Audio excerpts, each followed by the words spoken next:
देखिए, जो लोग सवाल उठाते हैं वो मेरे प्रधानमंत्री की लोकप्रियता हर बीतते दिन के साथ कैसे बढ़ती जा रही है। आज भी उन्होंने एक नया लैंडमार्क, एक नया कीर्तिमान उन्होंने स्थापित किया इन टर्म्स ऑफ फॉलोअर्स जो उनके साथ जुड़ रहे हैं। और मुझे लगता है कि शायद राहुल जी को अब समझ जाना चाहिए कि आप जितना मेरे प्रधानमंत्री का विरोध करते हैं, बेसलेस विरोध करते हैं, उतना ही ज्यादा मेरे प्रधानमंत्री की लोकप्रियता बढ़ती है। पर हां, मेरे प्रधानमंत्री का विरोध करते करते आप हमारे देश का विरोध करने लग जाएंगे, ये कांग्रेस को समझने की जरूरत है। इसको कतई कोई बर्दाश्त नहीं करेगा।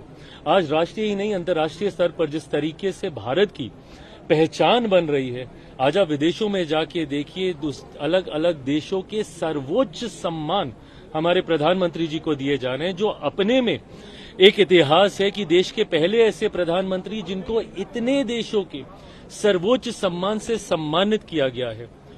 और ऐसे में आप अपने ही देश में जब आप विरोध करते हैं, अंतर्राष्ट्रीय स्तर पर किस तरीके की छवि बनाने का काम कांग्रेस कर रही है, मेरे समझ के परे है।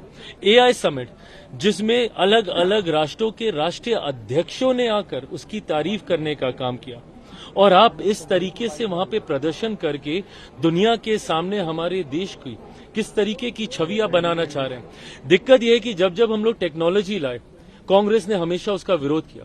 यूपीआई, फ्रांस के राष्ट्रीय अध्यक्ष, वहां के राष्ट्रपति यूपीआई की तारीफ करके गए, और जब यूपीआई को इंट्रोड्यूस किया गया था तो सदन में इनके कांग्रेस के पूर्व वित्त मंत्री चिदम्बरम साहब ने क्या बोला था कि भैया कैसे आएगा यूपीआई, ठेले पे बैठी हुई एक महिला, क्या वहां पे पॉश मशीन कैसे लगेगी, 7 रुपए 50 पैसे का बिल होगा तो कैसे दिया जाएगा। मजाक उड़ाने का काम किया। आज दूसरे देशों के लोग उसकी सराहना कर रहे हैं। तो ये हकीकत है कि प्रधानमंत्री विकास की सोच के साथ आगे बढ़ रहे हैं, और कांग्रेस मेरे प्रधानमंत्री का विरोध करते करते इतने अंधे हो गए हैं कि ये हमारे देश का विरोध करने लग गए, इनको इस बात का अंदाजा भी नहीं होगा।